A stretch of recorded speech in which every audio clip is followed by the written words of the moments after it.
He archived my heartbreak on a blockchain, and I answered him in a way he never expected. The messages I once whispered in pain, my doubts, my fears, the moments I needed someone most, were broken into hashes and scattered across a decentralized network. Immutable, irreversible, just like the silence between us. He said it was proof. I called it erasure. This isn't just a story about crypto, or love, or betrayal. It's about the fantasy of permanence, and what happens when someone tries to own your version of the truth. I didn't come to destroy him. I came to reclaim the voice he tried to digitize out of existence. The steam curled upward from the pasta, untouched, as the scent of garlic and basil drifted through the apartment. Emily adjusted the table setting, moving a fork by an inch, a nervous habit she'd picked up in college, now rekindled by the silence. Outside, the Portland skyline glittered in shades of amber and steel, a city settling into night. She glanced toward the study, where a faint blue glow pulsed through the half-closed door like the heartbeat of another world. "Nate," she called softly, not for the first time. "Dinner's ready." No answer. Inside the study, Nate sat hunched in front of 3 monitors, each glowing with charts that danced like flames, jagged green peaks, red plunges, and flickering numbers that seemed to breathe. His fingers hovered inches above the keyboard, frozen in a moment of silent awe. The price of Bitcoin had just broken a historic threshold, $89,420. The chart shot upward like a rocket breaching orbit. He exhaled, a sound somewhere between laughter and disbelief, then tore off his headphones and burst from the room. "We did it," he shouted, eyes wide and wild. "Emily, we freaking did it." She turned, caught off guard by his sudden energy. He wrapped his arms around her, lifting her off the ground in a spin. She laughed, surprised, clinging to his shoulders. His heart pounded fast and hot beneath his shirt. "What are we celebrating?" she asked, breathless. "Freedom," he said, grinning. "Early retirement. No more bosses, no more schedules. Just us. Just this." He kissed her forehead, not a distracted peck, but something deeper, fuller. She smiled, tasting his excitement. For a fleeting second, it felt like magic. The idea that a screen full of moving lines could somehow unlock a life worth dreaming about. They sat to eat. He talked, almost raved, about Ethereum staking, polka parachains, smart contracts, bullish trends. His hands drew shapes in the air, forecasting the future like a prophet with a spreadsheet. Emily listened, nodding, occasionally sipping her wine. At first, she followed. Then, she tried to follow. By dessert, she was just watching him. The candles flickered, the food cooled, and still he spoke. Later that night, lying in bed beside her, Nate scrolled through Reddit forums lit only by the screen's glow. "This is just the beginning," he whispered to himself. Emily, half asleep, rolled toward him and reached out, her hand landing on the empty half of the bed. He didn't notice. From the hallway, the bedroom door stood half open. Through that sliver of darkness, the light from his phone painted lines across the sheets, like digital scars. Almost invisible, but they were already there. The hiss of the espresso machine filled the kitchen, its rhythmic sputtering the only sound in the apartment. Emily stood barefoot on the cool tiles, hands wrapped around a ceramic mug that radiated a weak, fading heat. Morning sunlight seeped through the blinds in narrow slats, striping the walls like barcode shadows. She glanced at the clock. 8:17. From the other room came a voice, low, fast, and intense. Nate, again, talking into his headset. His words weren't full sentences, but coded fragments, stitched together by jargon. Liquidity pool collapsing. No, rebalance at the fib line. Yeah, before Tokyo opens. She stepped to the doorway of his study, hesitant. His silhouette was hunched, almost melted into the chair, eyes glazed in a sleepless sheen. On the desk, energy drink cans, a plate with half-eaten toast hardened at the corners, post-its scribbled with indecipherable numbers and arrows. Monitors glowed with feverish activity, lines racing like cardiac spikes. "I made coffee," she said quietly. He nodded without looking. "Yeah, thanks." That was it. She stood there another moment, waiting for something else. A smile, a glance, maybe a kiss. Nothing. Just more keystrokes.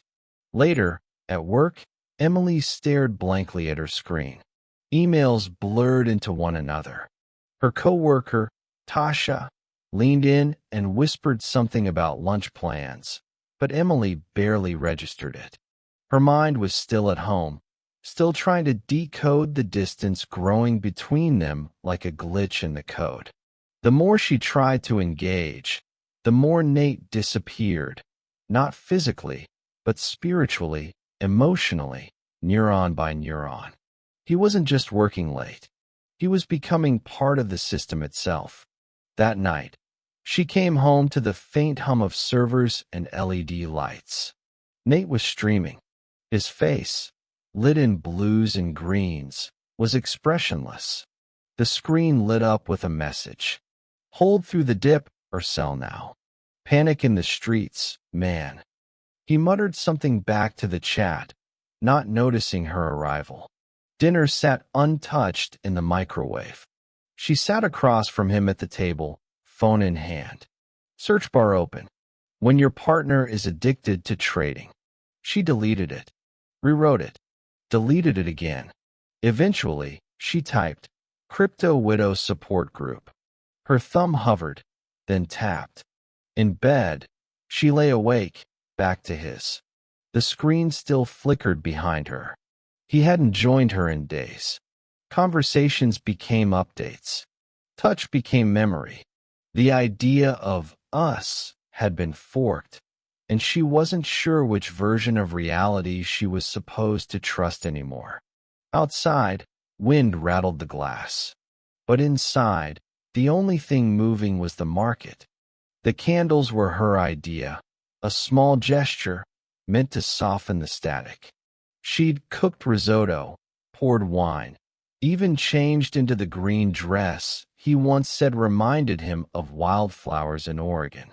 The apartment smelled of garlic and saffron.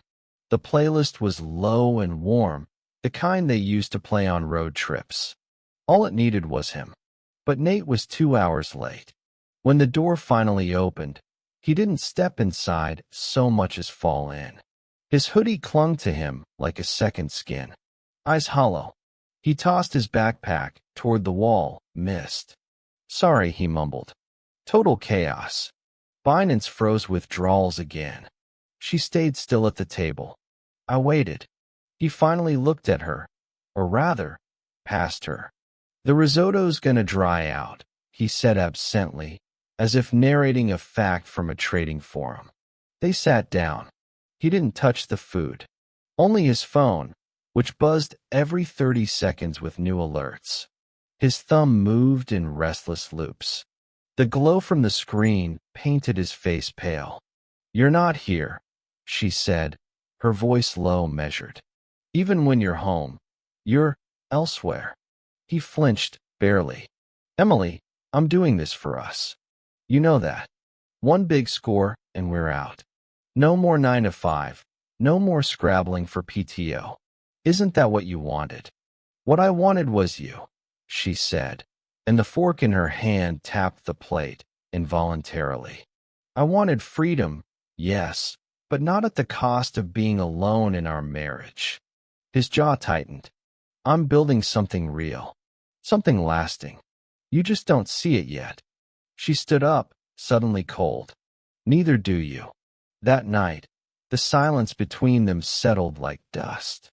The next morning, after another quiet breakfast, Emily sat at her desk and logged into a private forum she'd found the night before.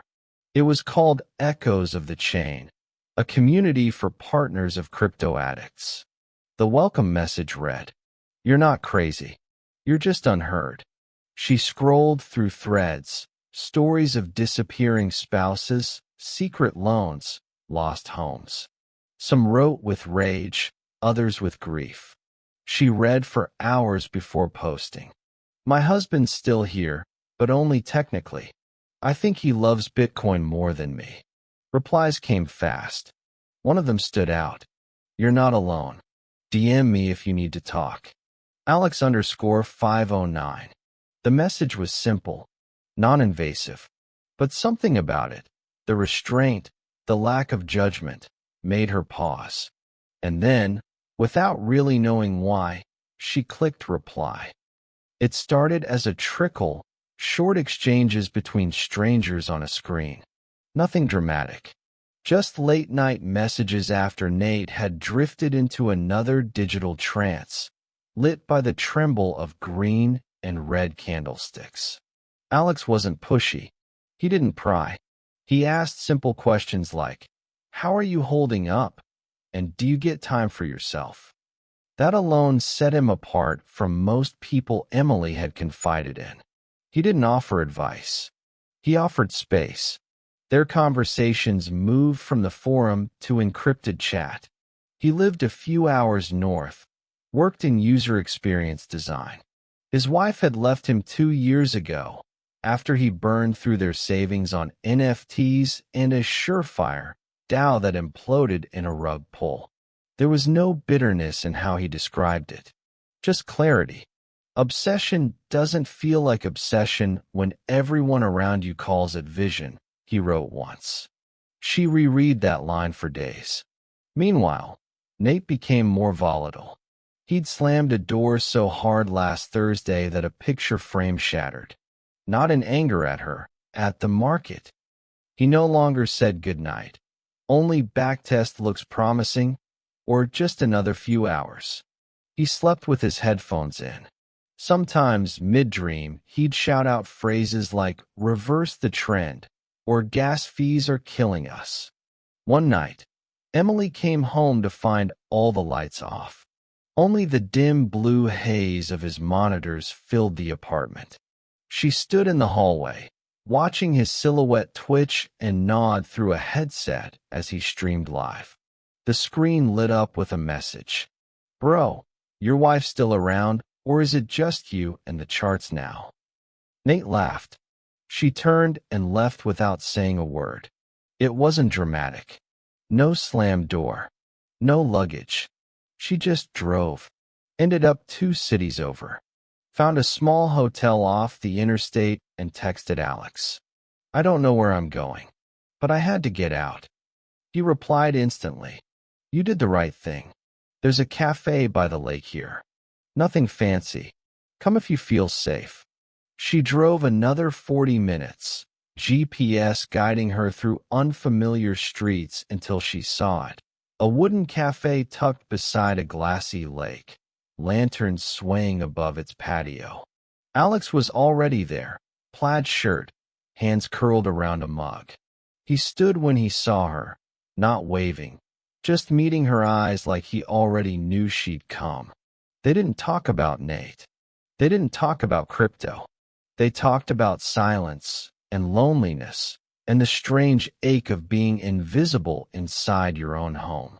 When his hand brushed hers on the table, she didn't flinch. The notification came at 4:03 a.m. A single tone, short and sterile. On Nate's screen, a red banner stretched across the top of his trading dashboard like a blood smear. Position liquidated. Minus $181,076.92. He didn't blink, didn't speak, just stared, as if staring long enough might undo it. The charts around him collapsed into a tangle of red. All lines pointed down. Ethereum, Solana, even his wildcard token, the one he called their ticket out, all vaporized in a liquidity cascade he didn't see coming. His hand moved slowly toward a mug, only to find it empty and cold. Then toward a can of energy drink, but it tipped sideways, hollow.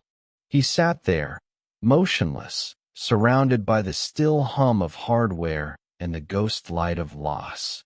Hours passed, maybe minutes. Time had no shape. Across town, Emily was in motion. She ran her fingertips across the frost-covered window of a downtown gym, exhaling into the glass as she finished her routine. Sweat still clung to her collarbone. She felt, not happiness, not yet, but space. Air. Something inside her was loosening. For the first time in weeks, she hadn't checked her phone every 10 minutes. She didn't feel hunted by volatility, only present. She drove back slowly, coffee in hand, the sky soft with pre-dawn haze. She didn't expect flowers or a changed man, but maybe silence. Maybe quiet enough to think. Instead, she found Nate on the living room floor, cross-legged, the laptop in front of him like an open wound. He looked up. "I lost everything," he said. His voice was thin, like stretched wire. "Everything." Emily froze in the doorway. "What do you mean, everything?" "No margin left. I borrowed, leveraged, hedged against hedges. It all collapsed." He didn't raise his voice. No anger, no begging. Just a numbness so complete it was terrifying. The funds gone. The tokens. Even the emergency wallet. She wanted to scream. Wanted to hurl his laptop across the room, to demand how he'd hidden that from her. But what stunned her more was his expression. Not guilt, not rage, but a kind of resignation. He stood, walked toward her. His voice was too calm. "Let's start over." She blinked. "What?" "Clean slate. We move forward. Forget the rest." His eyes burned with something new. Not hope, but control. "You and me." But Emily's heart pounded in her throat. Not because of the loss, but because she knew. He knew. That night, after he fell into an exhausted sleep on the couch, she opened her laptop to check a saved file. Nate's browser history wasn't wiped clean. Among the tabs left open, Alex_509 message archive. Nate didn't confront her. Not yet. Instead, he started encrypting. While Emily slept, he moved through the house like a ghost, silent, methodical. He copied message threads, screenshots, timestamps. Every emoji, every sigh in text form. Her late night, "I can't take this anymore," to Alex. The "I wish you were here," that landed at 2:12 a.m. All of it. He didn't scream, didn't accuse. He archived. By sunrise, he had it all packed into a file structure like a crime scene folder. Labeled, sorted, digestible. Using a script he'd written during his early Solana experiments, he broke the messages into fragments and uploaded them, chunk by chunk, into IPFS, the interplanetary file system. Decentralized, immutable, uncensorable. He generated hashes, labeled them by date. One line from a podcast kept looping in his head.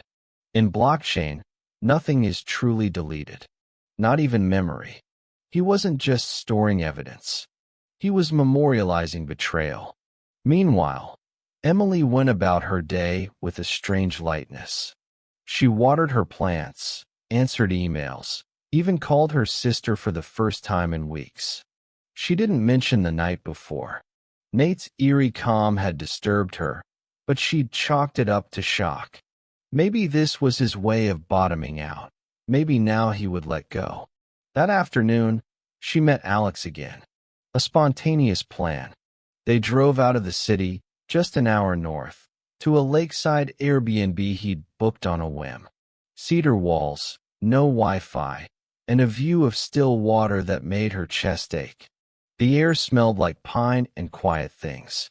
They made dinner together, lentils, salad, grilled zucchini. There were no grand declarations, no rehearsed speeches, just silence filled with presence. When he touched her hand, it didn't feel dangerous. It felt returned. Later, by the fireplace, he opened a bottle of wine. They sat wrapped in the same blanket. The flames moved in patterns, not like candlesticks or market depth, but like something alive. Emily found herself talking freely about college, about music, about how she used to dance when she cooked. Alex smiled. "You should again." She smiled back, but her eyes darkened. "I don't know who I'm supposed to be anymore." He didn't answer with words. He just sat still, giving her space to not know. Back in the city, Nate sat in the dark, refreshing a hidden link.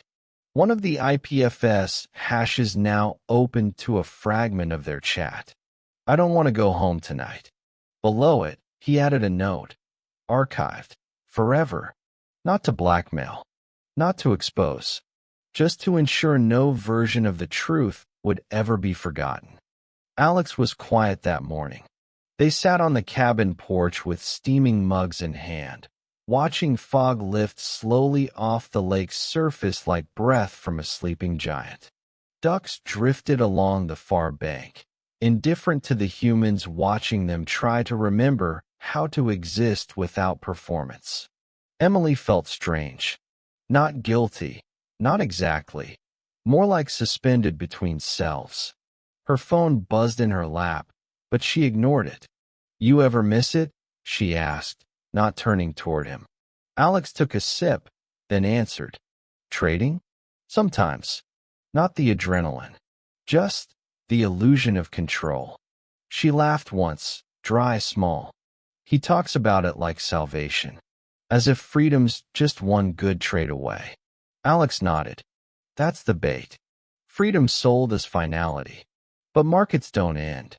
They just loop." She looked at him. "You think I'm running?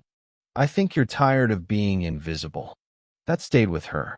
Even after they packed up, even as she drove back through winding roads flanked by pines, Alex's words repeated like a mantra. When she arrived home, Nate wasn't in the living room. Not in the kitchen. The apartment was strangely neat, eerily so. His computer screens were dark. His trading rig, usually humming like a server farm, sat silent. She found him asleep in bed. It startled her. He hadn't shared a bed with her in weeks. He looked different somehow, not younger, but stripped of that tight-jawed tension. Just a man again, not a machine. She sat on the edge, studied him. He stirred, opened one eye, then the other. They stared. "I thought you wouldn't come back," he said, voice hoarse. "I thought you didn't notice I left." He didn't smile. "I noticed. I just didn't know what to do." She nodded, slow. No accusations. No apologies. Just weathered truth. He reached toward the nightstand and pulled out something wrapped in a worn leather cover. His old moleskine. Inside, page after page of scribbled passwords, seed phrases, recovery keys. She recognized some. Others she'd never seen. "I stopped trading," he said. "I sold the rig. This is everything I have. You should know where it is." She hesitated. "Why now?" "Because secrets rot things. And maybe I thought if I burned everything down, I could build something clean."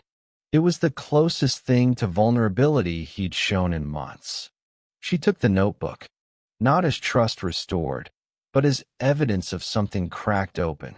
Later, while he showered, she flipped through the pages. One passphrase was circled twice in red. She wrote it down, then paused. Was this transparency or bait? She didn't know yet. But now she had the key. He wanted to start over. That's what he said as they sat across from each other, sunlight spilling through the blinds in horizontal bands. The kitchen was too quiet, as if holding its breath. Nate laid out the proposal like it was a product launch. A clean reset. No more trading for fast flips. Just one focused investment. A small, carefully chosen ICO in a new metaverse protocol. Low cap, high potential, early mover advantage. He called it a final pivot. Said it with the same conviction he used to reserve for "I love you." Emily watched him. Noted how his fingers twitched slightly when he spoke. Noted how the kitchen counter had been scrubbed clean. Every dish washed. The sense of rehearsal in the air.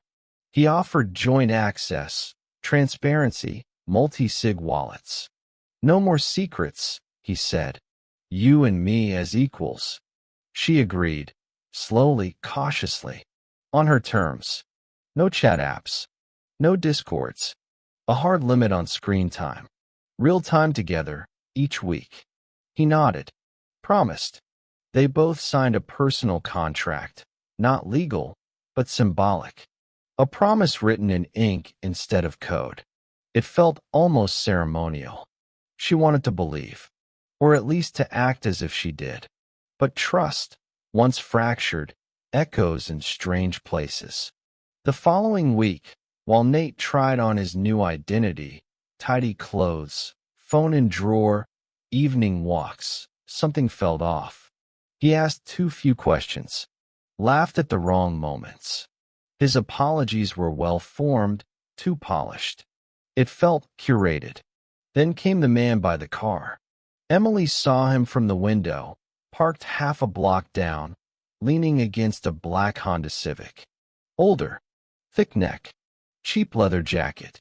Watching their apartment with the patient confidence of someone who didn't need to knock. That evening, she asked Nate directly, "Who is he?" Nate stiffened. "No one." She waited. Finally, he sighed. "His name's Chris. We used to trade together. He fronted me some liquidity during a crunch. Short term." Emily narrowed her eyes. "And he wants it back." "How much?" "Not everything. Just 30. Plus interest." Her breath caught. "Dollars?" He shook his head, almost sheepish. "Ether." The numbers churned in her head. She realized what the proposal was. Not a new beginning, a diversion. A digital shell game. A final bluff. The next morning, Emily made a decision. She texted Chris directly. His number scraped from Nate's messages. They met in a coffee shop downtown. Open, neutral ground. She wore no makeup. Spoke clearly. "I'll pay it off," she said. "But not through him. You deal with me now." Chris smirked. "Didn't think he'd send you." "He didn't.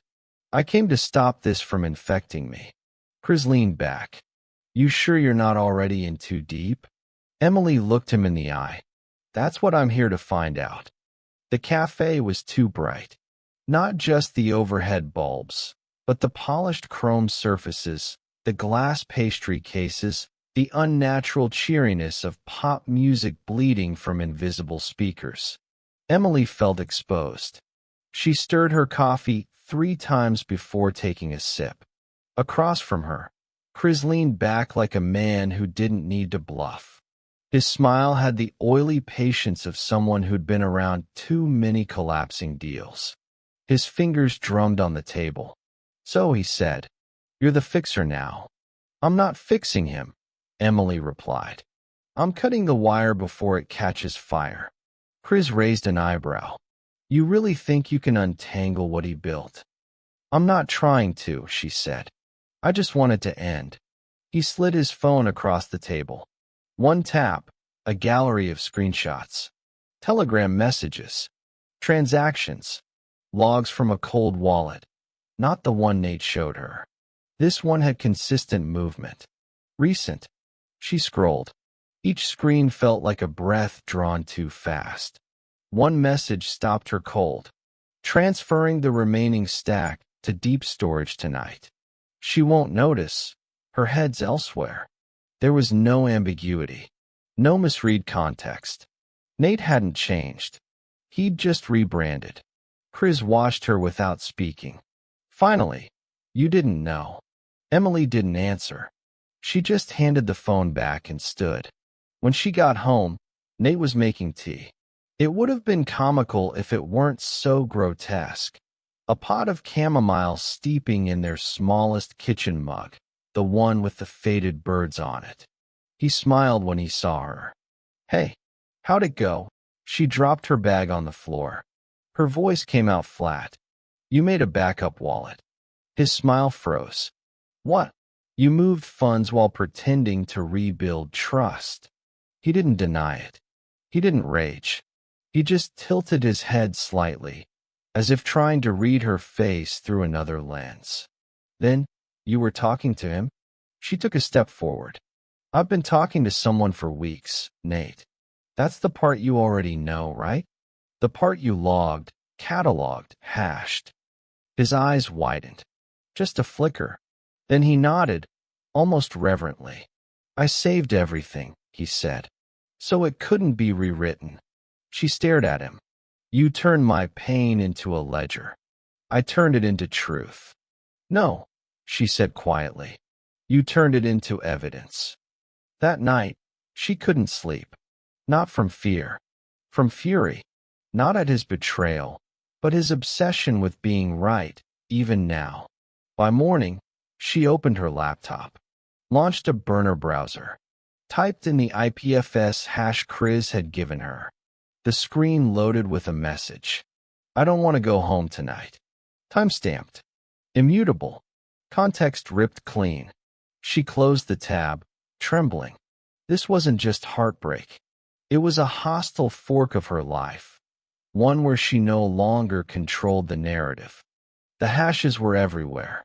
Not on the surface, not indexed, not public, but stitched through forums, buried in footers of obscure crypto blogs, embedded in code comments like digital spores.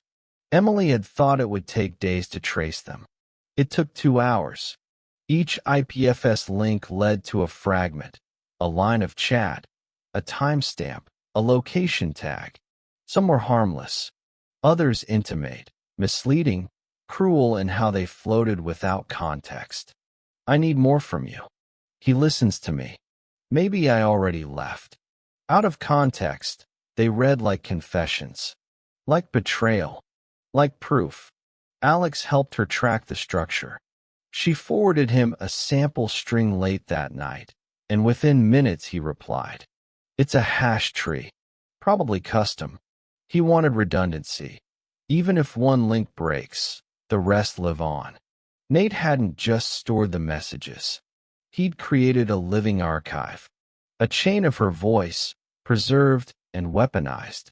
She sat in the dark, light from the screen flickering across her face, her breathing shallow. This wasn't revenge. It was obsession distilled into architecture. What do I do? She typed to Alex. The reply came fast. You fight it. You override it with something louder. Not louder in volume, louder in truth. She considered her options. A blog? It would be dismissed. A legal threat? Laughable. Decentralized systems don't recognize cease and desist letters. Then came the answer. Arweave. A permaweb. Immutable like IPFS, but layered. Human readable. Public by design. She wrote all night. One draft. Then another. This wasn't a takedown. No accusations. No venom. Just her version of what happened. What it felt like to be ghosted in real time. To live with someone so connected to the world they forgot how to touch a hand. She spoke of loneliness in full color. Of love as latency. Of how addiction to freedom becomes its own form of captivity. When she uploaded the file, the page asked her to title it. She paused, then typed. Forked. A journal from the other chain. She attached her wallet. Paid the transaction fee. Signed the hash. It was live in seconds. She didn't tweet it, didn't post to groups, but someone found it. Then more. It traveled, not virally, but with gravity. On Twitter, a thread appeared. Someone wrote the most honest thing I've ever read about living with a crypto addict. Others followed. This broke me. Why isn't anyone talking about this side of the industry? Real decentralization means real stories. Emily watched, blank-faced, as the story grew legs. Not as a scandal, as solidarity. Later, alone, she whispered out loud. He archived my silence. I just published my voice. It didn't explode. It resonated. Her story, forked, filtered, and final, moved through the digital space like a deep current. Not viral in the usual sense. It wasn't catchy. It was haunting. A quiet storm. Reposts came not with memes, but with reflections. My husband used to be like this. Until we lost the house. I thought I was the only one waking up to an empty bed and 6 glowing screens. Finally, someone said it. We're collateral damage in someone else's freedom. She stopped reading the comments after the second day. Not because they hurt, but because they confirmed what she'd feared.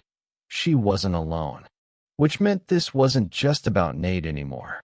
The platforms picked it up next. Web3 newsletters featured excerpts. A podcast read passages aloud. Reddit pinned it on r/crypto critique.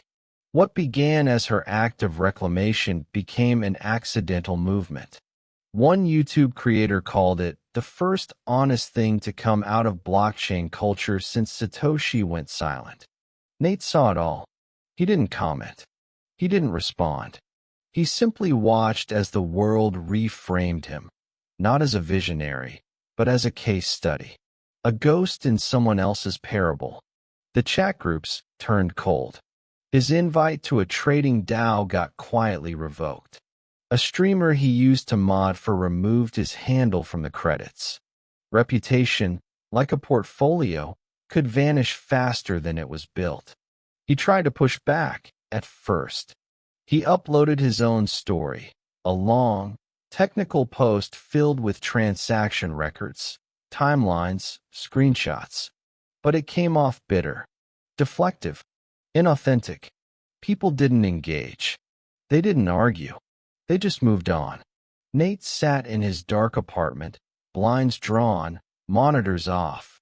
He refreshed her Arweave page over and over. Watched the view count rise like a stock he no longer owned. Every click a tick in a chart he couldn't influence. He no longer mined tokens. He mined meaning and found none. For the first time, he understood. Being decentralized didn't mean being free.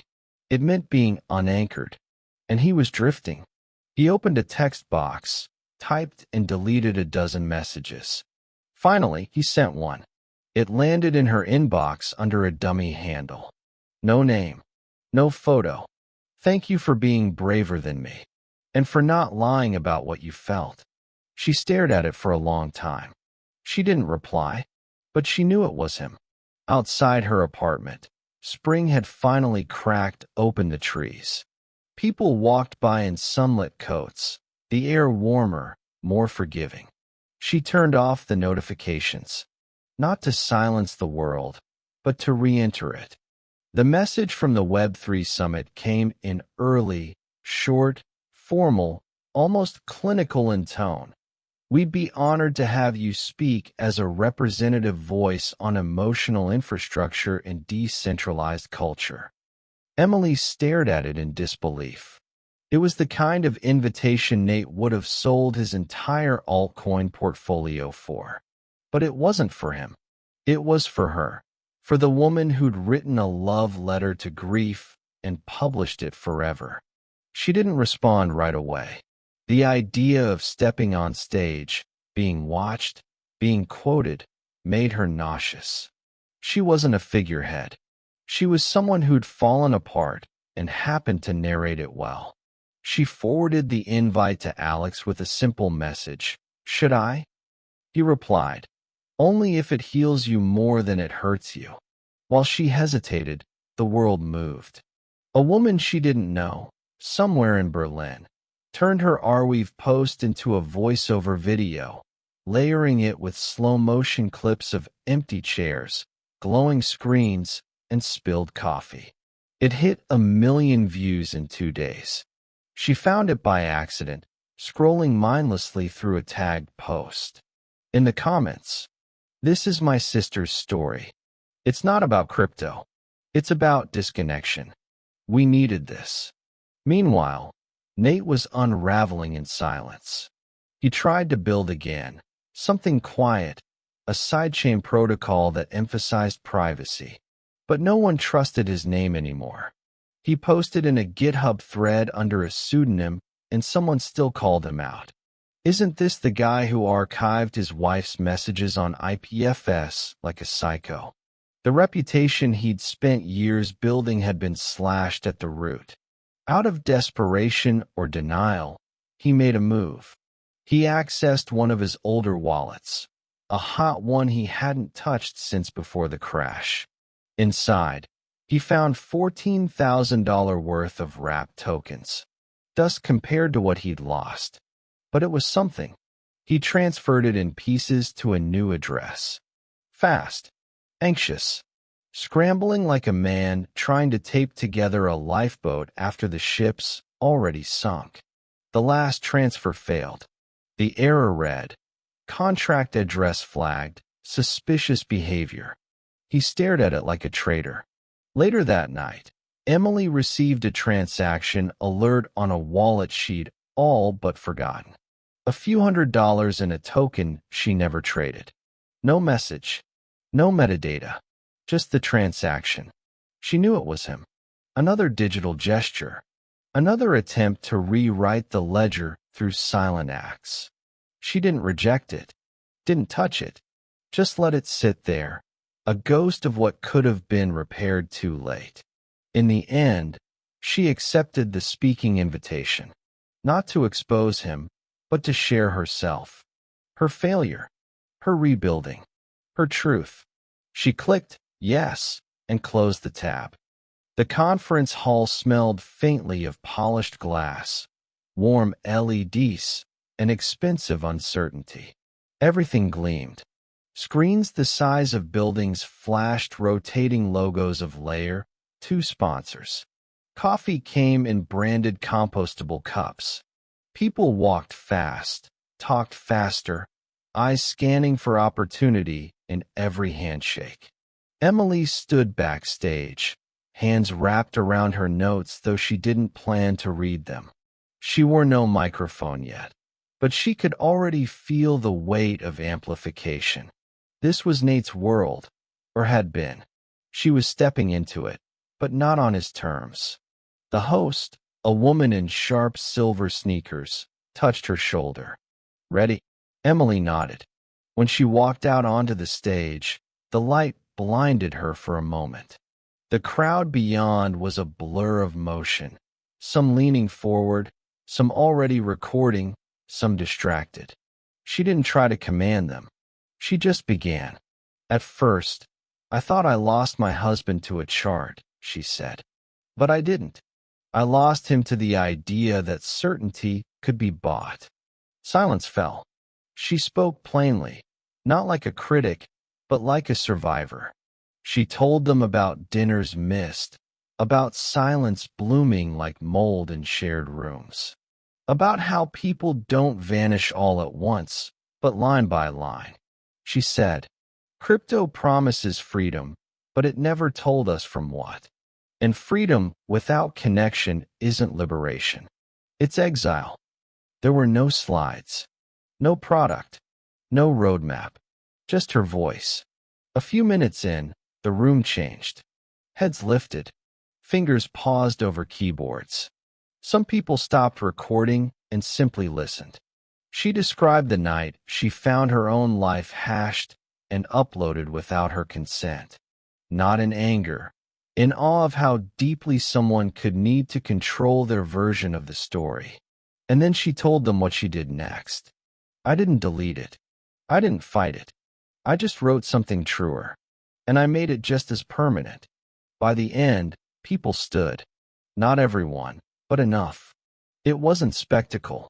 It was consensus, not by code, but by recognition. Afterward, she stepped down into the crowd. People came forward, some crying, others simply saying thank you. No one asked her to endorse a protocol. No one pitched a token. Among them, far in the back, stood a man in a black hoodie. Head down, arms crossed. Watching, she knew the curve of his shoulders, the stillness in his stance. Nate didn't approach. He didn't wave. But as she glanced in his direction, he nodded once, subtle, sober, not seeking forgiveness, only acknowledging her version of the truth. She nodded back. No words exchanged. No reconciliation promised. But something else passed between them. Not peace, not closure. Just consensus. The article hit Medium 2 hours after the conference ended. A woman took the stage at a blockchain summit and dismantled the room with empathy. It wasn't a hit piece. It wasn't a profile. It was a mirror, a record of what happened in real time, and how no one in that slick, hyper-optimized space saw it coming. Emily didn't read the whole thing, just the closing line.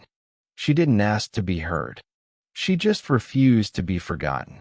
She returned to her hotel high above San Francisco, floor-to-ceiling glass, skyline spread like circuitry. The applause still echoed in her ears, but the adrenaline had flattened. She took off her shoes, let her fingers rest on the balcony railing, breathed. Her phone buzzed. The message was brief. A number she hadn't saved. Let's meet. One time. No drama. Old Bridge. 6 p.m. She didn't ask who. She already knew. The old bridge sat on the edge of the city, not grand or iconic, just functional. A narrow span over slow water, where foot traffic was sparse and the air tasted like salt and concrete. They used to walk here before the charts, before Discord, before the divide. When she arrived, he was already waiting. Nate looked different. Not older, not younger, just quieter. A man no longer narrating his thoughts for an invisible audience. Hoodie down, hands in pockets.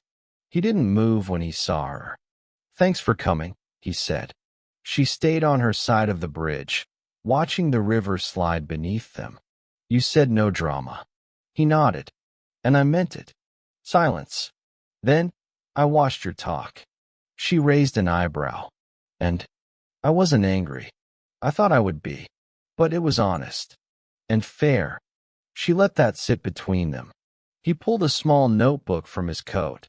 The same one he once filled with recovery phrases and staking schedules. But this time, it was thinner. Lighter. This is the last one, he said. Everything left is in here. The seed phrase. The wallet address. The recovery email. He held it out. I'm not asking for anything. I didn't want to disappear without giving you the rest. She hesitated. What am I supposed to do with it? Whatever you want, he said. Burn it. Spend it. Frame it. Doesn't matter. I didn't want to keep holding something that tied you to me. She took the notebook. Not out of trust, but out of finality. As she turned to go, he said, I never got to tell you I'm sorry. She paused. For what? For making you invisible, he said. And for trying to prove I was the victim of your distance, when really, I was the architect. She didn't answer. She didn't need to. The wind picked up. She left. And this time, he didn't follow. She didn't activate the wallet. Emily placed the notebook in a metal box, sealed it, and slid it to the back of her closet, behind old scarves and photo albums she hadn't touched in years. Not out of spite, out of choice, because letting go wasn't the same as destroying something. It was knowing you could revisit it and choosing not to. Weeks passed like pages turning. Her inbox overflowed with speaking requests. Crypto podcasts wanted her take on emotional tokens. Mental health collectives wanted to platform her story. Even a popular DeFi founder offered to sponsor a livestream Q&A. She declined them all. Instead, she founded something new, a nonprofit called Chain of Trust. Its mission was simple: support for people left behind in the shadow of digital ambition. It wasn't glossy. There were no NFT logos, no DAOs. Just a clean website, a few dedicated volunteers, and a quiet newsletter filled with stories like hers. Raw, unfiltered, open source in the human sense. Alex helped with the backend, setting up secure forums, encrypted chat, multi-sig onboarding for sensitive roles. He offered to take on more, to help with strategy. But Emily stopped him gently. "We're good friends," she said. "Let's not try to turn healing into structure." He understood. No tension, just clarity. They still met for coffee on Saturdays. Still walked by the water. But the romantic pulse that once lingered had settled into something softer. A partnership that didn't require definition to be real. Emily started dancing again. Just in the kitchen, barefoot, sometimes while making dinner. The music was quiet, the moves unpolished. But her body remembered joy, and that was enough. One afternoon, she received a package. No name, no note. Inside was a single USB drive and a printout of a transaction. A small NFT sent anonymously to the Chain of Trust wallet. She plugged it in. The NFT was simple, a 3D rendering of a rock they had once stood beside in Iceland. The caption underneath, Layer 0. Before the code. She stared at it for a long time. Not sad, not moved, just still. Outside, the world continued its hum. People walking, phones buzzing, another coin pumping somewhere she didn't care to track. She stepped onto the balcony. The air was warm, the kind that doesn't demand a sweater but welcomes one if you want the comfort. In her hand, her phone buzzed. Transaction confirmed. She smiled, not for the transfer, but for the symmetry. She was no longer mining closure. She had forked her life, and this time, the chain belonged to her. The foundation started small, a single landing page with a purpose. No frills, no coin, no flashy white paper. Just a message in soft font. Connection is the original protocol. Chain of Trust was unlike anything in the Web3 space. It didn't promise yield. It didn't tokenize empathy. It offered something rarer, acknowledgement. Real stories from real people who had been left behind by abstraction, chewed up by tech dreams wrapped in freedom speak. Emily curated the submissions herself at first. Partners, exes, even a few crypto veterans wrote in. Some with rage, others with regret. Most just wanted to know they weren't alone. I lost my marriage to a Discord channel. My dad stopped talking to us when the yield farms dried up. She left me for a man who said he'd take her to the moon.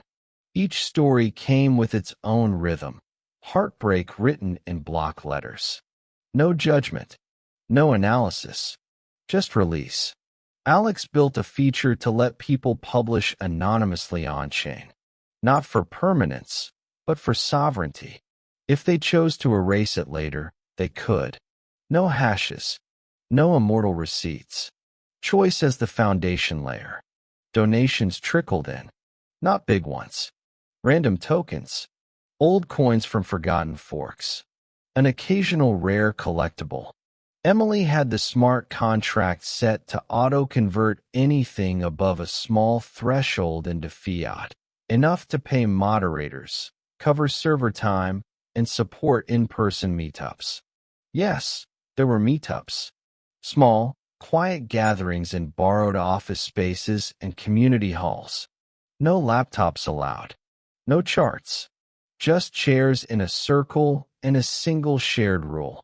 Speak from the version of yourself that existed before you needed an avatar. One woman brought in a crumpled ledger notebook. Said it felt like burning scripture. They laughed. They cried.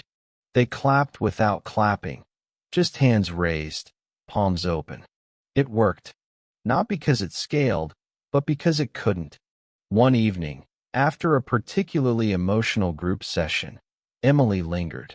The building was nearly empty. She sat in a folding chair in the corner, watching her own hands, still clasped in her lap. An older man approached, gray-bearded, wearing a Bitcoin hoodie faded from too many washes. He nodded toward the chairs. This place, it's not about fixing. She looked up. No, it's about recognizing. He smiled. That's the part the code never got right. After he left, she locked the doors, turned off the lights, and stood outside under a crooked lamppost. Her breath fogged the air. Somewhere nearby, a train rumbled past. Not symbolic. Just there. She walked home without checking her phone. Not because there was nothing to check, but because nothing urgent could reach her anymore. The email came with a government header, bland, official, written in the sterile language of concern. It was from a financial oversight committee investigating legacy transactions tied to a now-defunct crypto exchange. The one Nate had once shilled on late-night streams and backroom Telegram chats. The exchange that disappeared 6 months ago with $40 million in user funds. His name had surfaced, not as a thief, but as a participant, one of many who had moved assets through the platform during a liquidity freeze. They weren't accusing him yet, but they wanted statements, logs, clarity. Emily stared at the screen, heart tight, but not shocked. She hadn't heard from Nate since the bridge. Not directly, not indirectly, just the occasional silent transaction, a donation, a whisper. Still, her first instinct was to protect him. She hated that. She closed the laptop, poured herself tea, let it cool, then reopened it and composed her reply. I can provide testimony, but I will not act as a character witness. My knowledge is limited to personal experience, not professional endorsement. It was diplomatic, factual, neutral, but it weighed on her like betrayal. A few days later, a journalist reached out, someone from a Web3 outlet that walked the line between investigative reporting and community PR. They wanted to profile her again. Only this time, the angle had changed. We're hearing things about Nate. Some of it lines up with your timeline. We thought you might want to clarify before someone else does. She declined the interview. They pressed. She declined again. She wasn't going to become a vector for retribution. Instead, she released a short post on Chain of Trust, not naming names, not hinting at legalities. Just this. Sometimes, the person who hurt you is already hurting themselves more effectively than you ever could. Public vindication is tempting, but it often turns your truth into their defense. It went mildly viral.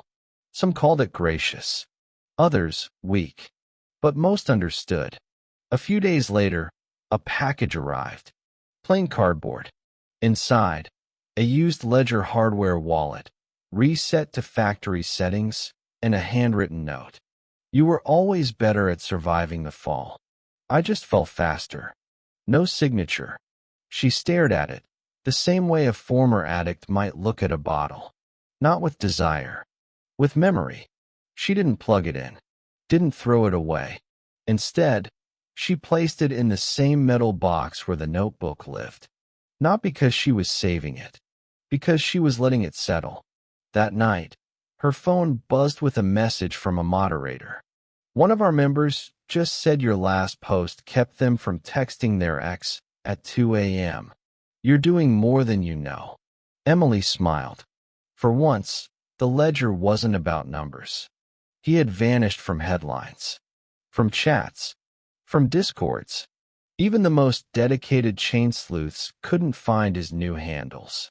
No more wallet activity under his known addresses. No forum rants. No rebuttals. It was as if Nate had forked himself out of the internet entirely. And yet, his shadow remained. Emily had started noticing a pattern. Every few weeks, a transfer. Small amounts. Strange tokens. Assets that barely moved on CoinMarketCap anymore. Some were meme coins that had flared and died. Others were rare collectibles, pixel art fragments, digital fossils of bull markets past. They arrived without messages, always to the chain of trust donation wallet. Not enough to fund anything, not enough to draw attention. But she knew. He was still watching, still participating in her life in the only way he knew how, anonymously, quietly, and through the language of the blockchain. She didn't tell anyone. Until one day, a particular transaction came in. A token she hadn't seen in years. Not since Iceland. It was an NFT. A 3D rendering of the basalt rock they'd climbed together, wind snapping at their jackets. She remembered laughing at how it looked like a glitch in the landscape, like a misplaced Tetris block. They'd taken a photo. He must have modeled it later, preserved the angles, the shadows, the fracture line near the top where her hand had slipped. The metadata held only one phrase. Layer 0. A reference, maybe, to the foundation of a protocol, or to a moment before anything was built, before the forks, before the fall. She closed the tab and let herself sit in the stillness. These weren't gifts. Not really. They were breadcrumbs. Proof of life. Tokens of emotion Nate no longer knew how to express with words. She discussed it once with Alex, over tea. He's trying to rewrite the ending, she said. Alex shrugged. Or maybe just admit it didn't have to end that way. Is this remorse? Maybe. Or maybe it's the only kind of intimacy he trusts now. Irreversible, untraceable, but public. She smiled at that. A love letter no one can delete. After he left, she opened her journal and wrote something she hadn't said out loud. I don't miss the man I left. I miss the man I once believed he could become. It wasn't bitterness. It wasn't longing. It was the closing line of a memory she'd kept open too long. She didn't mint it, didn't upload it. Some truths don't need validation or consensus. They just need acknowledgement. The auditorium pulsed with low music and anticipation. Spotlights shifted lazily across a vaulted ceiling as people streamed into their seats. This wasn't a tech talk. It was a premiere. A moment. Web 3 Convergence 2025, the biggest conference of its kind. Emily adjusted her mic pack backstage. She could hear the MC winding down, thanking sponsors, teasing upcoming panels with titles like Modular Sovereignty and Rebuilding the Internet with Compassion. Then her name. No title, just her name, and a silence that followed. When she stepped onto the stage, the room didn't erupt. It inhaled. She stood still at the center, hands loosely clasped, and began. I'm not here to speak as a founder or a thought leader. I'm here because I've watched the people I love disappear into machines built for dreams. She told them about isolation as latency, about how markets run 24 hours a day and still don't make time for touch, how she learned to speak in fragments while her partner coded full sentences to strangers. She didn't name Nate. She didn't need to. The subtext had become folklore by now. Instead, she focused on what came after. I started a nonprofit because I didn't know what else to do with the pain, she said. But it turns out, pain is scalable. And so is healing. She spoke about chain of trust, about community calls with no tokens, about forums with no clout score, about listening. The protocol for connection isn't new, she said. It's older than consensus algorithms. It's older than money. Applause built, not in thunder, but in wavelets, like a net being drawn gently to the surface. At the back of the room, half shadowed by an exit sign, she saw him. Nate. Hood down. Hands still. Eyes trained on her, not with hunger or regret, but with recognition. Their eyes met. He didn't wave. She didn't nod. But in that glance lived an entire unsent message. The kind blockchain could never hold. The kind that dies if you try to immortalize it. Later, in the green room, a journalist from a major outlet leaned in. Do you still love him? Emily paused. I love the version of him I once trusted. The version of me who believed. But I don't live on that chain anymore. The journalist raised an eyebrow. You forked? No, Emily said. I evolved. Outside, the city buzzed with its usual future-facing energy. Cars without drivers.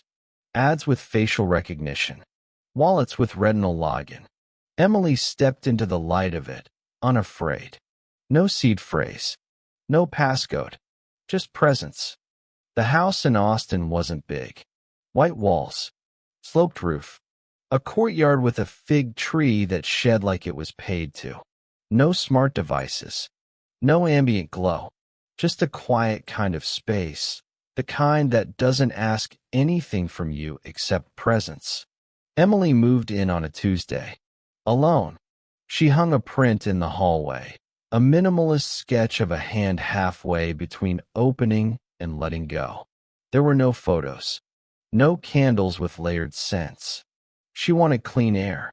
The new Center for Chain of Trust opened the following month. Not a flashy launch. Just an open door, free coffee, and chairs arranged in circles. They offered counseling. A library of printed essays. Journals for anyone to take and not return. It wasn't therapy. It was something older. Some people came in just to cry. Others to sit. One man brought in a USB drive with an audio file. His story, whispered between long silences. Emily didn't press play for a week. When she did, she cried. Not for him. For how familiar it was. Alex came to visit once, helped set up the newsletter system, and laughed when he saw the fig tree. You're a cliché now, he joked. Decentralized wisdom beneath ancient roots. They shared a drink that night, just one. No sparks, no tension, just warmth. He left the next morning with a hug and the promise to keep building, quietly, wherever he landed next. Then came Leo, an architect, older, steady in ways that made the air easier to breathe. He didn't ask about crypto.